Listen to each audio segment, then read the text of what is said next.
hoje nós vamos falar sobre o capítulo 2 da apostila termoquímica. O capítulo 2 ele fala sobre a variação da entalpia. Então, no capítulo 1 a gente falou sobre o calor, né? Sobre o processo de variação de temperatura, sobre os processos endotérmicos, exotérmicos, e agora a gente vai focar um pouquinho mais na entalpia. Como que tá essa minha variação de entalpia? Como que é o calor? Como que está sendo transportado o calor de um corpo para o outro, tá? Então, na termodinâmica, eu quero que vocês grifem aí. A termodinâmica é uma ciência relacionada aos estudos das transformações e transferência de energia, tá? E quem vai calcular isso aí, quem vai determinar o quanto está sendo transformado ou está transferindo energia, vai ser a entalpia. A entalpia, gente, ela tem aí algo muito específico dela, que toda vez que vocês verem a letra H maiúsculo, é aonde está tendo o processo da entalpia. Ela é definida como uma função matemática, porque a gente vai calcular qual é a entalpia do meu corpo, do meu sistema, e está relacionada à quantidade de energia de um sistema disponível na forma de calor a pressão constante. Então, por que calor a pressão constante? Porque lembra que eu falei para vocês, quando eu tenho uma temperatura, automaticamente eu tenho uma pressão. Então, isso sempre vai estar juntinho um do outro. Então, eu quero que vocês grifem aí na apostila. Variação de entalpia. Quando eu falo só entalpia, eu tô falando só do H. Quando eu coloquei variação, é porque eu tenho mais de um, tá? Lembra quando a gente fazia os cálculos lá de variação de velocidade? Quando eu colocava delta V, quer dizer que eu tinha mais de uma velocidade. Quando eu colocava só V, é porque eu tinha uma velocidade. Então, delta V é variação de velocidade. Delta H é variação de entalpia. Então, eu tenho dois corpos com energias, né, com valores diferentes. Das reações e das mudanças de fase. É a quantidade de calor transferido nessas transformações a pressão constante. Então, é bem bacana vocês grifarem aí. A fórmula da variação de entalpia é H final menos H inicial. O que é o H final, gente? É a entalpia final. É o valor final menos o valor da entalpia inicial. Sempre quando a gente for calcular, a gente sempre vai calcular, tá, gente? Se ele deu duas entalpia, a gente tem que calcular final menos inicial para a gente ter só uma entalpia, né? Eu não posso ter dois, eu tenho que ter um só. Qual que é a entalpia final do meu produto? E se eu tiver duas entalpias, eu tenho que fazer o final menos o inicial. Normalmente, a gente sempre vai ter, gente, um gráfico representando a variação de entalpia. Então, eu tenho aqui H inicial e H final. A entalpia inicial, ela vai ser, no caso aqui, junto com H1, com HI, quer dizer, e a entalpia final vai estar junto com HF. Essa seta, esse vetor, ele representa que a variação de entalpia, ela vai ser menor que zero, tá? Então, eu vou ter sempre uma constante que vai determinar como que deve estar a minha variação de entalpia, a variação de energia. E aí, gente, nos processos endotérmicos, vai mudar, né? Vocês podem perceber que lá no outro processo, ela era menor. Então, aqui eu tenho variação de entalpia no processo endotérmico. A variação de entalpia, ela vai ser menor que zero, tá? E aí, gente, lá no outro, deixa eu voltar aqui para vocês não terem dúvidas, tá? No outro, os processos endotérmicos, tá? No processo endotérmico, a variação de entalpia, o ΔH, vai ser menor que zero. E na variação de entalpia dos processos endotérmicos, a variação de entalpia vai ser menor que zero. Perdão, vai ser maior que zero. Tá bom, gente? Então, essa parte é muito importante para vocês não se confundirem na hora de determinar qual é a entalpia pro processo endotérmico e qual que é a entalpia pro processo exotérmico. E aí, nós temos aqui, gente, o calor, que ele vai ser transformado aí na unidade de caloria. Então, nós temos aí, gente, o calorímetro. O calorímetro, gente, ele é utilizado para determinar aí as temperaturas bem elevadas. E nós temos um outro tipo aí de máquina, aonde é utilizado aí, gente, um dispositivo aonde ele está em contato com a água. A gente pode perceber, gente, que aqui eu tenho um processo de fiação, aqui eu tenho um polo positivo, um polo negativo, que em contato com a água, gente, ele vai gerar algum tipo de energia, uma troca de calor, tá? E aí no vermelhinho aqui nós temos o termômetro. Quando ligar essa reação, né, a combustão aí do processo positivo e negativo em contato com a água, ele vai gerar uma agitação térmica na água, que o termômetro vai calcular qual vai ser a sua temperatura ideal. Então, isso aqui é bem bacana, tá, gente? E para calcular qual é a calorimetria, eu vou utilizar essa fórmula aqui, que é muito legal de trabalhar, gente. Eu amo trabalhar com essa fórmula, tá? Calorimetria é igual massa vezes calor específico vezes variação de temperatura. Por que ele coloca, gente, variação ΔT? Por que ele coloca? Porque normalmente nos exercícios vai ter sempre temperatura inicial e temperatura final. Então vamos imaginar que eu falo assim, olha, determine a calorimetria de um corpo, por exemplo, de ferro, que tem a massa de 30 gramas, calor específico igual a 0,08 e a temperatura inicial desse ferro é 20 graus e a temperatura final é 50 graus.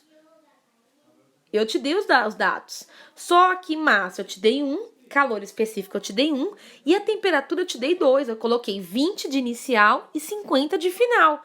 Você não pode colocar os dois valores. Você vai ter que fazer o quê? O cálculo do final menos inicial. Toda vez que eu tiver ΔT, é porque eu tenho dois componentes. Então, eu vou pegar variação de temperatura final menos variação de temperatura inicial. Então, 50 menos 20, a minha temperatura é 30.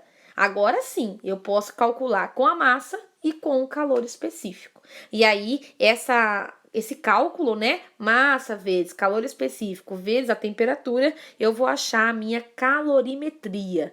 Esse cálculo é muito legal, muito bacana e o mais importante, né, além de se tornar algo bacana da gente fazer, é aonde nós encontramos aí nos vestibulares, tá? Que nós estamos se preparando para isso.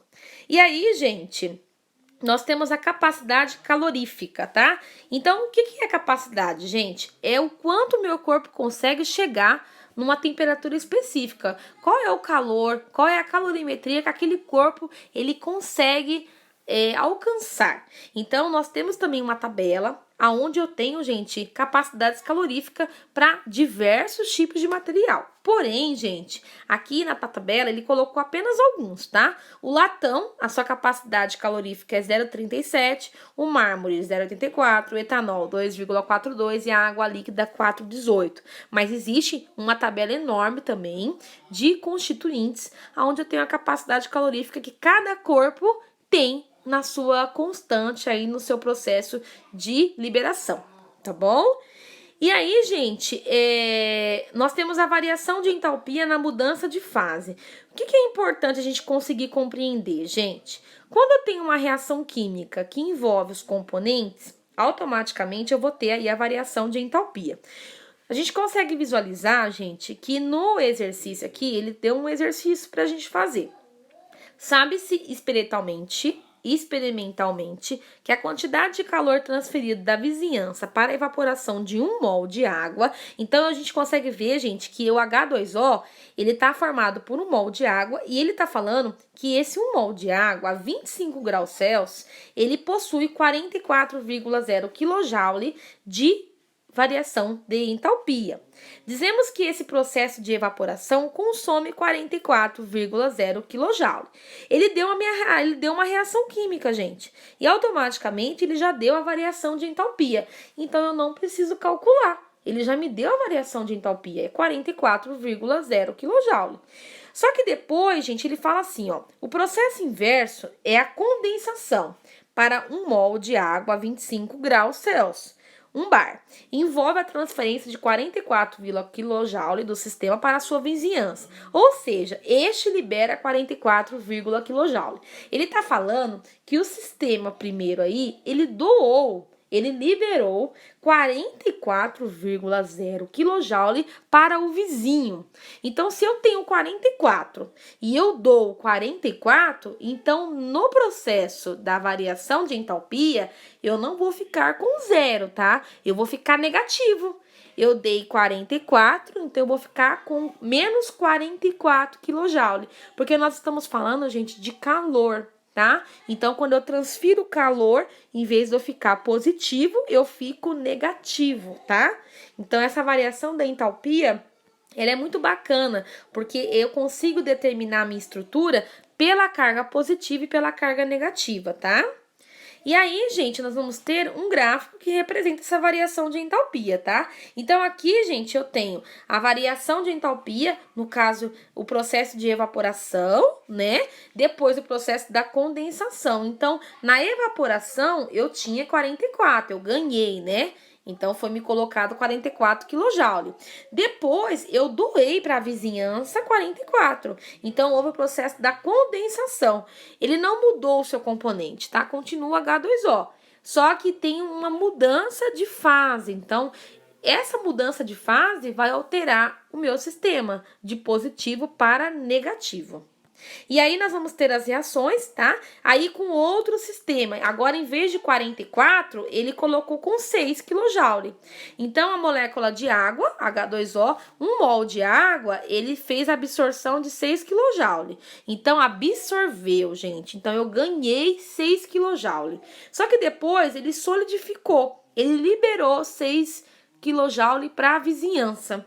Então, como ele doou, né? Ele deu pro vizinho 6 kJ, então ele ficou negativo, tá? Então a gente pode perceber que na apostila, essa apostila é muito bacana, porque da mesma forma que ela coloca o conteúdo, ela te dá modelos para você conseguir compreender o que ele quer passar para você. Então a gente teve 2 modelinhos aí que dá para vocês compreender aí essa doação, né? Essa absorção e essa liberação. Então, nós temos aí o processo endotérmico e o processo exotérmico. E aí, eu quero que vocês grifem, tá, gente? A equação química que mostra a variação de entalpia da reação, ela é representada por ΔRH, que é a variação da reação química, da entalpia, que está associada à pressão e à temperatura específica, chamada equação termoquímica. Então, toda vez, gente, que eu tiver uma doação ou uma liberação de energia, eu não posso colocar só ΔH. Quando eu tiver 2 moléculas que estão sofrendo aí liberação ou absorção de energia, ele vai deixar de ser uma variação de entalpia e ele vai ser variação de reação química de entalpia, porque ele envolve, gente, elementos químicos, tá?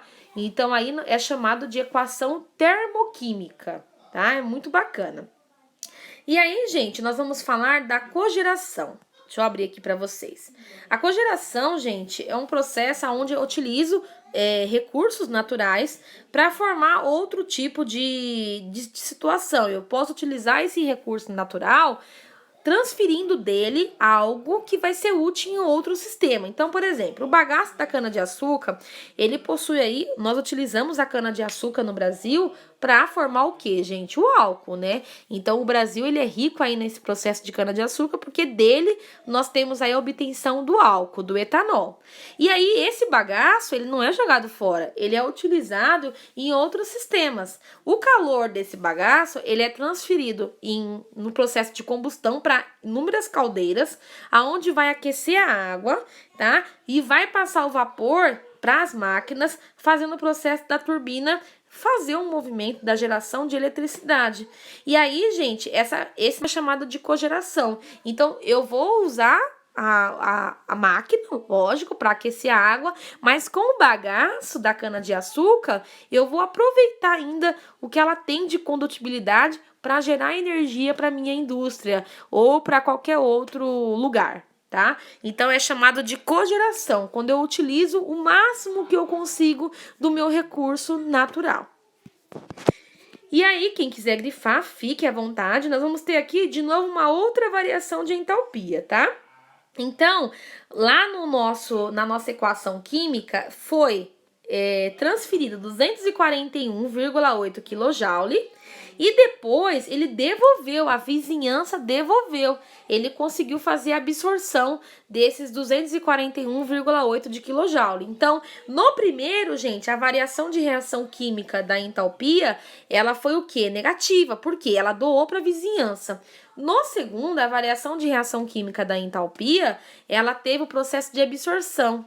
Então, ela ficou positiva. Então, gente, na reação química, na equação química da minha variação da minha entalpia, ela pode ser tanto endotérmica como exotérmica, tá? E aí nós temos diversos tipos de modelinho. Nós temos aqui a variação de reação química da entalpia com 241. Então aqui eu tenho um processo endotérmico onde eu tenho absorção de energia. Depois eu vou ter uma outra reação, 2H2 na forma gasosa, mais uma molécula de O2 na fórmula gasosa, que isso vai se transformar em duas moléculas de hidrogênio 2, O gasoso, quer dizer, eu tenho duas moléculas de água gasosa, que esse valor todo de entalpia vai dar menos 483,6 kJ. Então, esse valor, ele está distribuído na vizinhança, eu não tenho dentro do meu sistema, tá? E aí, gente, essa reação, é lógico, ela vai ser um processo exotérmico. A energia que acompanha uma reação é proporcional à quantidade de matéria. Então, o que eu tenho nos meus reagentes, ele vai ser importante para formar o meu produto, tá? E aí, gente, eu vou ter outros tipos de reações. Olha que legal na apostila. Eu tenho variações de reações, né? Química da entalpia, aonde eu posso montar os meus gráficos aí, representando essas mudanças, tá? A gente pode perceber que ele vai mudando. Vocês podem perceber que é a mesma reação química. O que muda, gente, é que no final, a primeira aqui, ela tá no estado líquida, e a segunda está no estado gasoso. E aí, como vocês podem perceber, que de uma mudança de estado para outra, também muda o valor final. Na primeira reação, deu menos 285,8. E na segunda, como ela está no estado gasoso, deu menos 241,8 kJ. Então, vocês podem perceber que a mudança do estado, como que a água tá? A água no estado líquido, ela tem um valor, e a água no estado gasoso, ela tem um outro valor de caloria. Então, é uma coisa que a gente tem que prestar muita atenção. Mas, prof, é a mesma reação. Beleza, são os mesmos constituintes. Mas como que tá o meu material? Como que tá a minha substância? Ele tá no sólido? Ele tá no gasoso? Ele tá no líquido? Tudo isso, gente, vai fazer a mudança do meu sistema, tá? A gente não pode ignorar esses dados. Então, aqui eu montei um gráfico da variação de entalpia da água. A água, ela tá a 25 graus Celsius, tá? E aí, nós temos aqui a entalpia 1 e a entalpia 2, tá? Mas só que para cada uma, eu tenho que especificar. Aqui eu tenho o primeiro aqui na H2O, na forma gasosa, e H2O na forma líquida. Para cada um desses constituintes, eu vou ter um valor de calorimetria. Então, gente, olha que bacana, né? A gente consegue perceber todas essas informações dentro da apostila de vocês. E aí, ficou para vocês fazerem na apostila o exercício 1, o exercício 2, o exercício 3, o exercício 4, o 5 e o 6. E aí, os alunos que ainda não fez, façam, por favor, me mandem a foto. Os alunos que já fez e não me mandou a foto, por favor, me mandem a foto. É o nosso controle, tá, gente? A gente precisa disso.